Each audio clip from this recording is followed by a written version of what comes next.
Hey friends, it's Mike Williams. In this video, I want to cover a few items which I thought might be of interest to my audience. The first item is an email I received from a person who has communicated with me over the past couple of years. After watching my 4.5-hour presentation, Did the Beatles Write All Their Own Music?, this person wrote me to reveal another prominent drummer who drummed on Beatles songs. So in a moment, I will read the email and reveal who that drummer is. Then I will present two session guitarists who I think might be likely candidates to have recorded on Beatle records. So with that, let's move to the email. Hi Mike.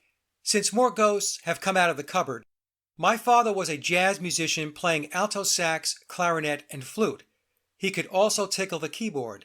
In session work, he played in a studio environment with many stars of years gone by and worked on many film scores. He started off working with the Eric Winstone Big Band and also Ted Heath. All his friends were in music. Ronnie Verrall was a very close friend. Ronnie was also Animal in the Muppets and was hired by many groups as a session drummer, including the Beatles. Like so many others, I liked the Beatles when I was younger, but was always told by my father that they were just a prefabricated band who could do the job on stage, but nowhere else. My father would tell me that Ringo was a very poor drummer and could never nail a song in the studio, whereas Ronnie would have the drum parts nailed by mid-afternoon, just in time for a pint and a cheese roll. There were even days when Ringo was absent from the job and the studio. My father hated the Beatles. Looking back now, I think he knew exactly what was going on. I wish these guys were still with us. Gregory Martin, George Martin's son, will also know the score. Gregory holds many secrets, and the interviews between Howard Goodall and George Martin was cringeworthy. Quincy Jones was correct. My dad liked Quincy because of the studio work and love of jazz. And that concludes the email. So let's learn a little more about Ronnie Verrall. He was born on February 21st, 1926 and died on February 22nd, 2002 at the age of 76. He was an English jazz drummer. He played in two of the United Kingdom's most famous big bands, the Ted Heath Orchestra and the Sid Lawrence Orchestra. Ronnie provided the drumming for the Muppet Show's Animal. The Scotsman called Verrall a driving band drummer and an exciting soloist. The Daily Telegraph said Verrall had a rare combination of craftsmanship and bravura showmanship and called him Britain's best-known big band drummer for half a century. After leaving Heath's band, Verrall focused on session work and backed many popular artists, including Winifred Atwell, Jack Jones, Tony Bennett, Tom Jones, Shirley Bassey, Petula Clark, and the Strawbs. In 2000, Verrall toured with an all-star band, Best of British, where his drum solos earned him standing ovations. Now here's a clip of Ronnie playing with the Ian James Big Band from 1999 when Ronnie was 73 years old. Let's take a listen.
That was an impressive performance by Ronnie, and again, he was 73 at the time.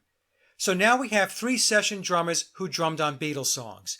We have Andy White, which the official narrative tells us drummed on the 1962 UK single Love Me Do and P.S. I Love You. We have Bernard Purdie, who went public starting in the 1970s, stating he drummed on 21 Beatles songs from the early albums. Bernard has stuck to his story, and with his 2014 book, Let the Drums Speak, he included a chapter dedicated to the Ringo Starr controversy. And now, a source of mine, who was very close to Ronnie Verrall, tells us Ronnie also drummed on Beatle recordings. Now let's take a moment and revisit a clip I included in my 4.5-hour presentation, Did the Beatles Write All Their Own Music? This is from the DVD titled Produced by George Martin, and in this clip we have Billy, aka Paul McCartney, talking with George Martin as they discuss Ringo's drumming and his challenges with keeping precision time behind the drum kit, cluing us in on the real reason as to why Andy White was hired.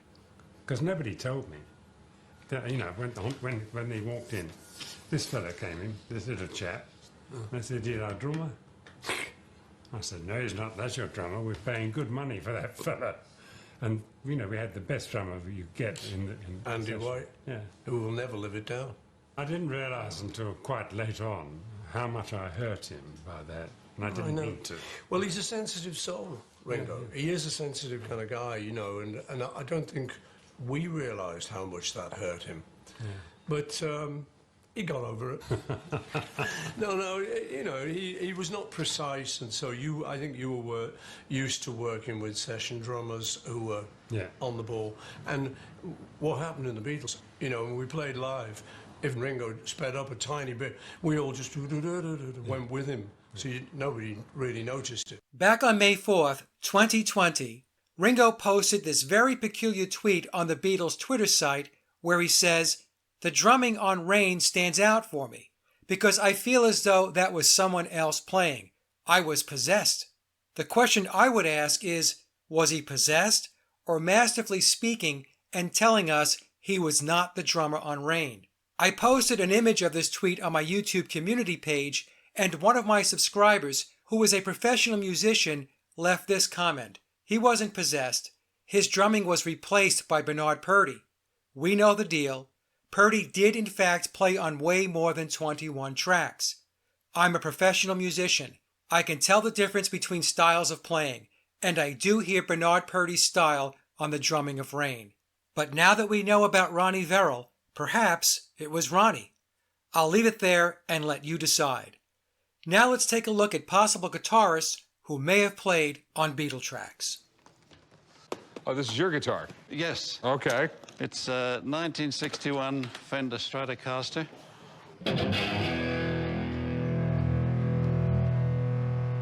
That's a big wow factor right there. It certainly is, yeah. My earliest memories of, when I was a kid, watching old videos of Jimi Hendrix play a white early 60s Stratocaster, but he played it upside down. He did, yeah. It's in pretty damn good shape. So where did you get this thing? This guitar's been with me for years. I've worked on records with Nancy Sinatra and Petula Clark, Tom Jones. It's not unusual. All right.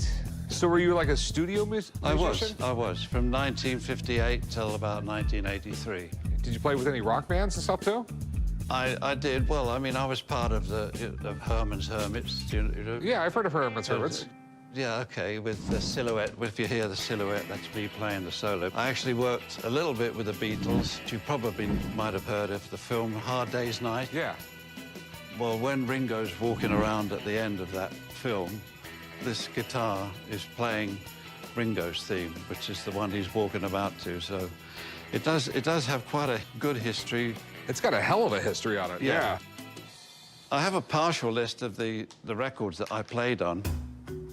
This is 36 pages. This is how many albums you've been on? Well, albums and films and... This is your name right here, Vic Flick? Vic Flick, that's my name, yeah.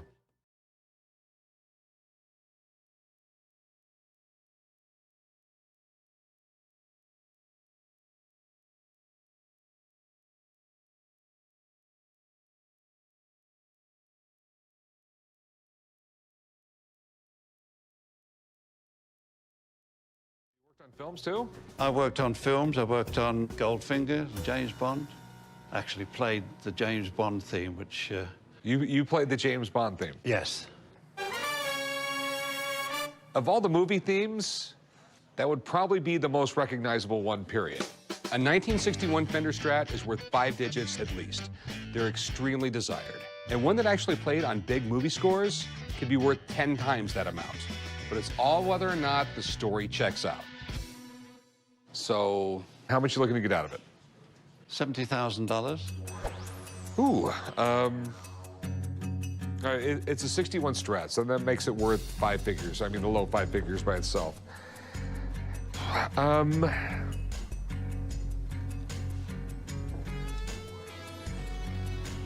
gonna call someone up who knows everything about a guitar, knows everything in the world about music. I'm just basically gonna ask him, does your name make it worth that much? Oh, I see.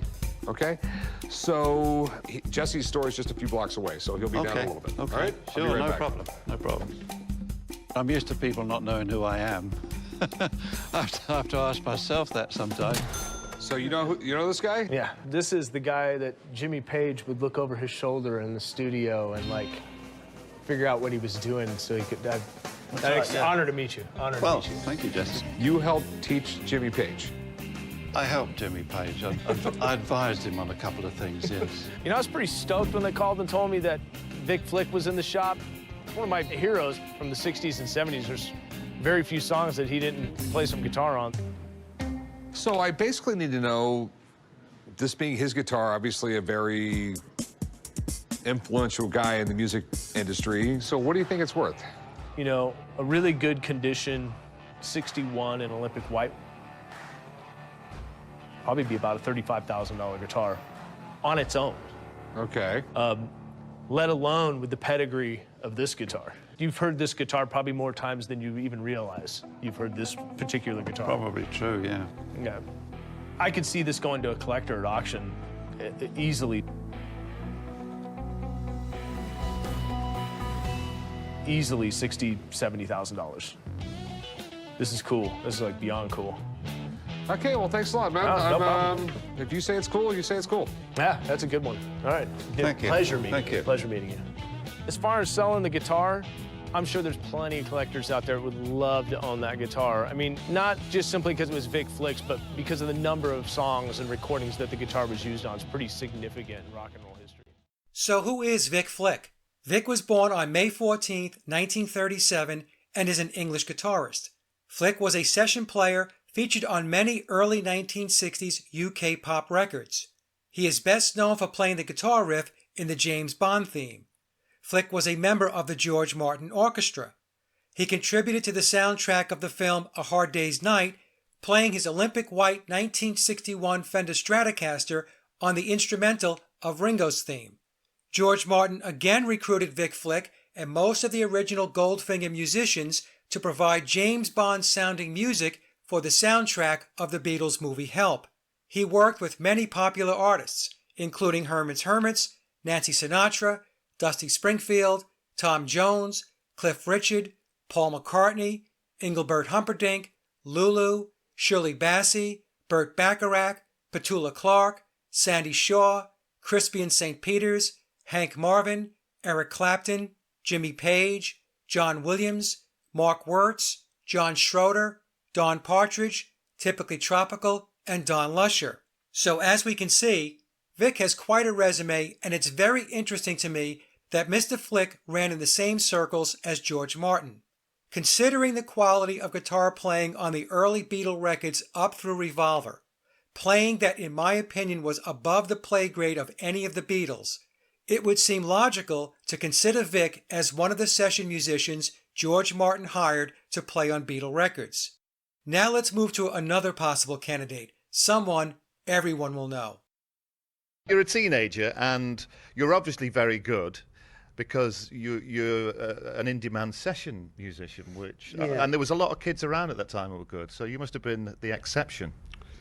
Yeah, there was other people that were good, but I got the opportunity to sort of walk through that sort of ironclad door of the session musicians, a very extremely closed shop, and I was given a tryout, on sessions with other studio musicians. I must have been 7 years younger than anybody else that was around at that point, and some are considerably older, But I obviously managed to. They'd asked me to just make up what they said, well, you can make up a part for that, play what you want. And because I had these sort of roots across the board, going through sort of from sort of rockabilly but then also through Chicago blues and the whole Chess catalogue, Howling Wolf, the whole works, and then acoustic playing as well. I played harmonica too, like what other people were doing at the time.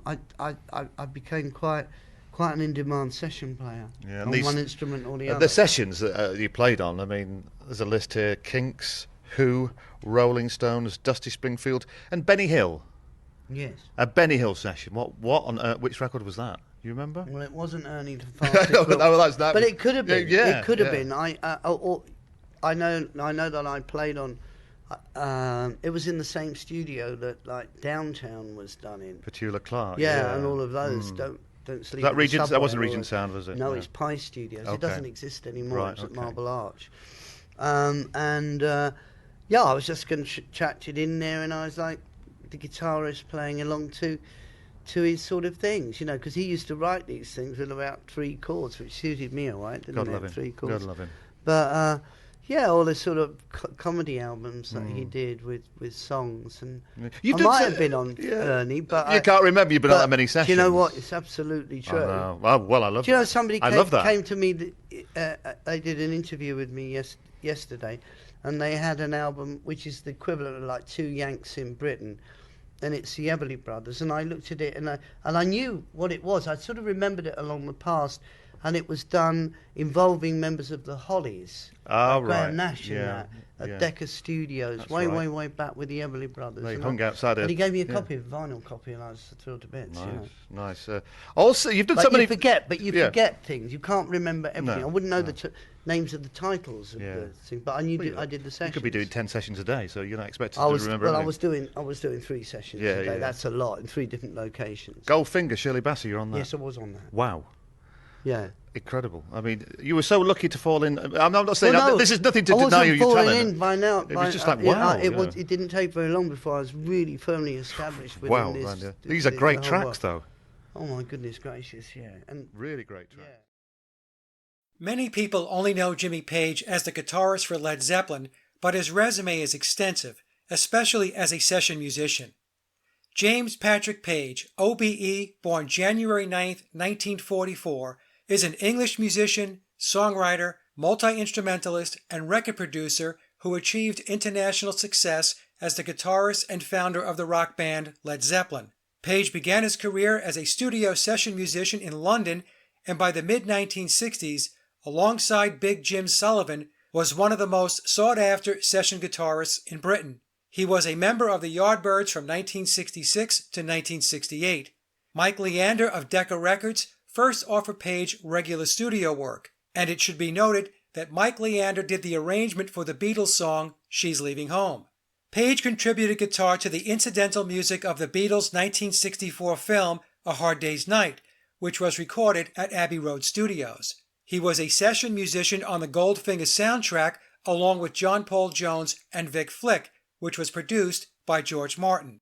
He played on records for the Kinks, The Who, Marianne Faithfull, Van Morrison, and many more artists. We can see there is a tight inner circle that all of these studio and session musicians operate within. With Page, we have ties back to George Martin, Vic Flick, and the Beatles via his playing on the Hard Day's Night soundtrack. Jimmy's acoustic guitar playing is exceptional, and it is not beyond the realm of possibility that he too was hired by George Martin to record on Beatle tracks. In a moment, I will play an old clip I found of Jimmy Page being interviewed in 1963 at the age of 19 about being a session musician. As you're listening, think to yourself, how is it did a 19-year-old come to be interviewed about session work, and more importantly, how was he able to break into the business at the age of 17? A business that was comprised of much older musicians with decades more experience than Page. Obviously he was talented, but perhaps grooming was involved. In other words, did Jimmy Page have his music career launched and steered by people within the pyramid who selected the Led Zeppelin guitarist early in life to gradually evolve into one of the giants of rock music in order to push their Aquarian agenda forward, in order to dramatically transform our social and cultural mindset? This is a possibility, given the ongoing influence of Page and Led Zeppelin on the minds of the youth and society, starting with the release of their first album back in 1969. Now let's take a listen to the interview from 1963. Jimmy Page, what is a session guitarist? It's a guitarist who's called in to make records, not necessarily doing one-night stands, hoping that they'll get into the hit parade, but only getting an ordinary fee. It doesn't work for any particular singer all the time. It's different singers. Not necessarily. Not necessarily. I gather there are only a few young session guitarists like yourself. Why is this? Well, it seems to be quite a closed shop. The musicians' union sort of have their own chaps in, and they don't really like to get the young people in because the old boys need the work. So how did you become a session guitarist? I don't know. Perhaps they thought I had the feel for it. How long have you been playing the guitar? 4 years. Have you always been a session guitarist? No, only in the last 18 months. Do you play for a regular group yourself? Yes, New Christian and the Crusaders. And what sort of things do you do with this group? Well, we do one-night stands all over England, most of the country. What are the big names that you have backed on this? Jed Harris and Tony Meehan, Eden Kane, Duffy Powell. What is it like working with some of the really big names of show business? Disappointing. Why is that? Well, they don't come up to how you expect them to be. Rather disappointing on the whole, I would say. See, well, that's probably bad news for some record fans. What's your personal or your professional ambition? Is it to be a guitarist all the time? Do you want to make your own record? No, not necessarily. I'm very interested in art. I think I'd like to become an accomplished artist. Rather than the guitarist? Yes, possibly. Is this a means to an end for you? Are you hoping to earn enough money through your guitar playing? Yes. I'm hoping to finance my art by the guitar.